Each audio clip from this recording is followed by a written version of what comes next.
Kawalan keselamatan di Zon Selamat Timur Sabah Zone terus diperkukuh bagi mengekang ancaman keselamatan termasuk kegiatan penyeludupan dan penyelewengan subsidi. Menteri Dalam Negeri Datuk Seri Saifuddin Nasution Ismail berkata, Eastern Sabah Security Command Eskom menerima peruntukan RM723 juta bagi mempertingkat keupayaan operasi di Zone. Peruntukan meliputi penyediaan aset, kapal, radar, operasi pejabat serta keperluan lain.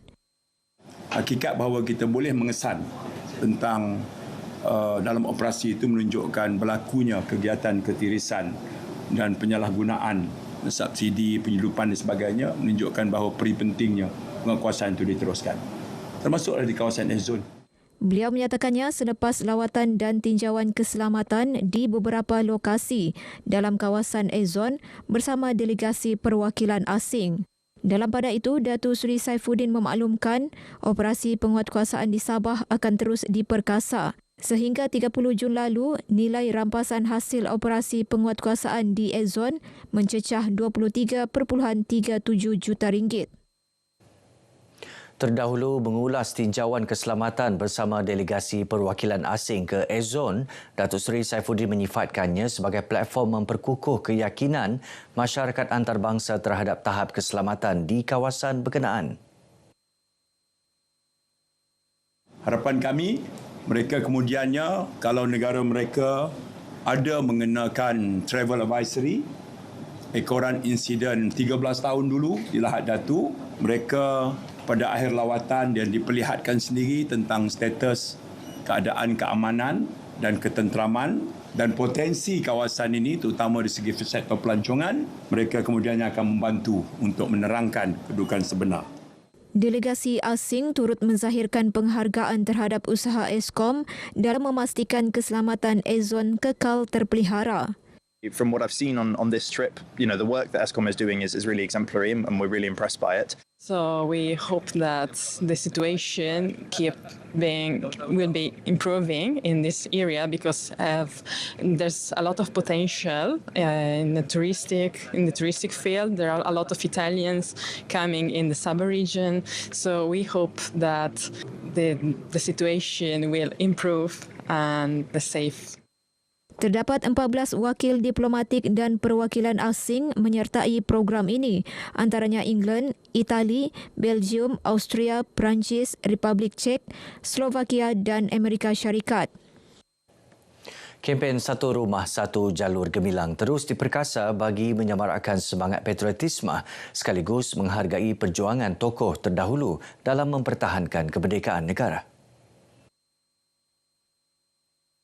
Ahli Parlimen Sipitang, Datuk Mat Bali Musa berkata, usaha Jabatan Penerangan Sabah bersama pelbagai agensi kerajaan ini diharap dapat menggalakkan lebih ramai masyarakat mengibarkan jalur gemilang dan bendera Sabah sebagai lambang kecintaan kepada negara. Dan kita sedia maklum, bukan senang kita merdeka ini, ianya bersandarkan perjuangan kita. Dan kita sedia maklum pimpinan kita bermandikan darah dan air mata untuk mempertahankan negara yang tercinta ini demi untuk merdeka. Jadi ini adalah tugas tanggungjawab kita untuk sama-sama menyemarakkan program ini dan juga sebagai tanda lambang kebersamaan kita dalam usaha murni untuk kita memartabatkan sambutan Hari Kemerdekaan ini. Datuk Mat Bali ditemui selepas menyempurnakan pelancaran Hari Kebangsaan Hari Malaysia, Langkah Jiwa Merdeka. Sementara itu, Pegawai Daerah Sipitang Abdul Karim A.M. Zahari menyifatkan program Langkah Jiwa Merdeka sebagai wadah terbaik bagi memperkukuh kempen Satu Rumah, Satu Jalur Gemilang. Menurutnya, pengagihan jalur gemilang di beberapa lokasi sekitar Pekan Sipitang mampu memupuk semangat kebersamaan sempena sambutan Bulan Kebangsaan. Usaha meningkatkan amalan penyusuan susu ibu di negeri ini perlu disokong dengan sistem lebih menyeluruh bagi membantu ibu meneruskan penyusuan dan bukan sekadar menggalakkannya. Menurut Menteri Wanita, Kesihatan dan Kesejahteraan Rakyat Datuk Julita Majongki, meskipun kesedaran mengenai kepentingan penyusuan susu ibu semakin meningkat, namun masih ramai golongan ibu berdepan cabaran termasuk tuntutan pekerjaan, tanggungjawab keluarga serta kekurangan sokongan.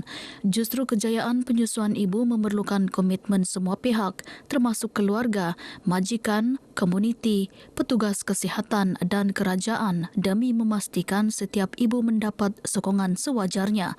Datuk Julita menyatakannya ketika merasmikan sambutan Minggu Penyusuan Susu Ibu Sedunia peringkat negeri Sabah di Tenom.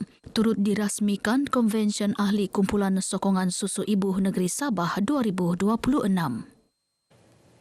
Kementerian Pendidikan Tinggi KPT diharap menyalurkan peruntukan sehingga RM300 juta kepada Universiti Teknologi Mara UiTM Cawangan Sabah bawa rancangan Malaysia ke-13 RMK13. Ia bagi melaksana 4 projek pembangunan utama yang disifatkan sebagai keperluan mendesak.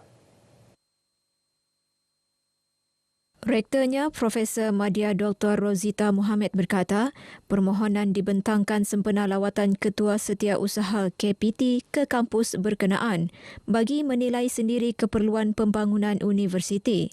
Menurutnya, projek berkenaan melibatkan pembinaan kemudahan akademik, asrama dan infrastruktur sokongan untuk meningkatkan kapasiti pembelajaran serta kebajikan pelajar.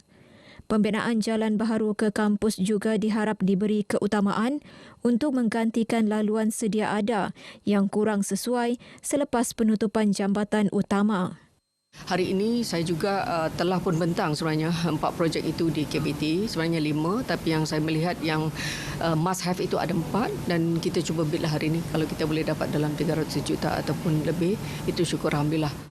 Terdahulu berlangsung penyerahan voucher job on campus kepada pelajar dan graduan sebagai usaha memperkukuh kebolehpasaran graduan serta memperluas peluang kerjaya.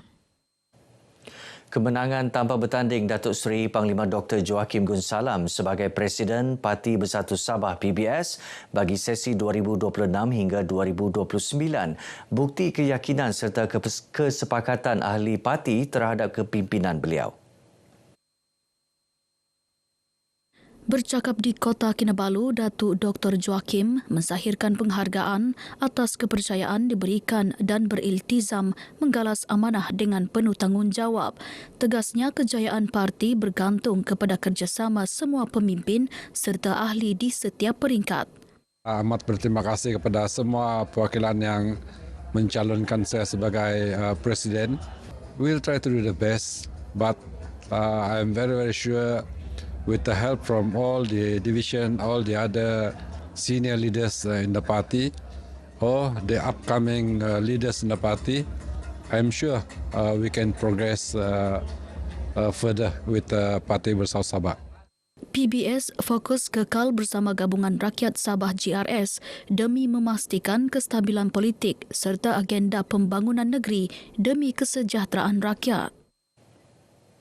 Raptai penuh konsert Irama Nurani Anjuran RTM Sabah berlangsung di Dewan Seri Sulaman Tuaran berjalan lancar malam tadi. Ia melibatkan penyelarasan pasukan penerbitan, teknikal, audio, pencahayaan serta pengurusan artis. Warga Tuaran memberi sokongan kepada program kami, program berskala besar ini. Julung kalinya konsert seumpama ini diadakanlah. Jadi RTM membawa pendekatan berdakwah secara berseni. Jadi kita harap lebih ramai yang akan datang malam ini untuk sama-sama memeriahkan konsert Irama Nurani. Konsert Irama Nurani merupakan kesinambungan program Sabah Berselawat yang mengetengahkan pendekatan dakwah secara kreatif menerusi seni. Bertemakan alunan nadi perjuangan, konsert ini menampilkan kumpulan Rabani, Amir Yukes, Ramad Mega serta artis tempatan Sabah Santiana Ramli, Dumu Safir dan Nurfaz. Ketua Menteri Datuk Seri Panglima Haji Jinor dijangka menghadiri konsert ini yang turut disiarkan secara langsung menerusi 5 stesen radio RTM Sabah, RTM Klik serta media sosial rasmi RTM Sabah. Baik saudara, sekian paparan berita pagi Sabah kali ini. Menyusul selepas ini berita pagi Sarawak bersama Norsila Talaha. Malaysia Madani, kesejahteraan dinikmati.